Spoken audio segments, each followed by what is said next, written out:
Nobody ever tells you what it feels like from the inside. They describe it from the outside, the behavior, the patterns, the signs. But the actual lived texture of it, what it feels like to wake up every day with a mind shaped by both pain and extraordinary perception, that part almost never gets spoken about honestly. And that is exactly where we are going today. Not the checklist, not the solution, just the raw, quiet, remarkably specific inner experience of what it actually feels like to carry traumatic intelligence from the inside. Traumatic intelligence, the heightened awareness, deep pattern recognition, and emotional acuity that develops when a mind learns to survive difficult early experiences, leaves a very particular fingerprint on how a person experiences everyday life. Not just how they think, how they feel, how the world lands on them differently than it lands on others, how ordinary moments carry extra weight, how silence speaks loudly, how being in a room full of people can feel like reading an entire library at once. This is what that experience actually feels like from the inside. Inner experience 1. The room is always louder than it looks. Walk into any social situation with traumatic intelligence, and something happens almost immediately. The brain begins processing on multiple frequencies at once. The words being said, the words being carefully avoided, the micro-expression that crossed someone's face before they composed it back into neutral, the slight shift in energy when two people with unspoken tension enter the same space. Neuroscientists call this hypervigilant sensory processing, a state where the amygdala, the brain's threat detection center, has been trained through early experience to read environments with extraordinary sensitivity. Originally a survival tool, now a permanent feature of how the world is received. From the inside, it feels like this. Every room has a subtext. Every conversation has a layer underneath it. You are always reading, both simultaneously, and nobody around you knows you are doing it.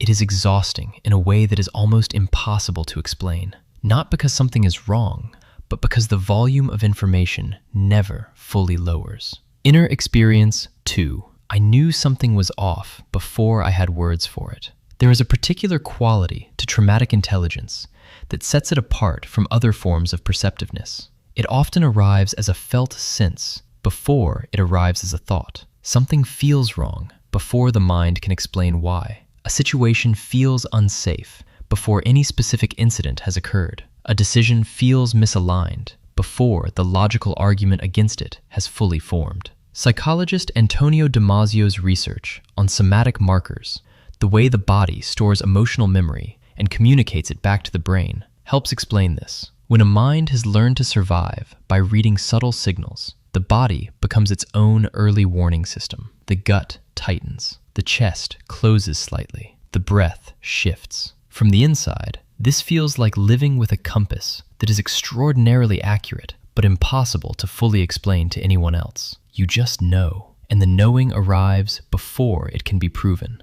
The strange part is, you are right, far more often than feels comfortable to admit. Inner experience 3. Stillness feels like a room I can visit, but never fully live in. Here is something that people with traumatic intelligence almost never say out loud. Genuine quiet is uncomfortable. Not because they do not want peace, but because a mind forged in environments where stillness sometimes preceded disruption has learned to treat calm with cautious suspicion. The nervous system does not fully believe that peaceful moments are safe to settle into. Researchers describe this as a dysregulated baseline, a nervous system so accustomed to a certain level of alertness that genuine rest registers as unfamiliar rather than welcome. From the inside, it feels like this. You finally have a quiet evening. Nothing is wrong. Everything is fine. And somewhere underneath the surface, the mind is still scanning, waiting, wondering what it missed. Not anxiously, exactly, just watchfully. As if peace is something you are allowed to stand near, but not yet allowed to fully inhabit. If that feeling is familiar, you understand something important about what traumatic intelligence actually costs, not in visible ways, in quiet, daily, almost imperceptible ways. Inner experience 4. I feel things in slow motion and fast forward at the same time. One of the most specific and rarely described experiences of traumatic intelligence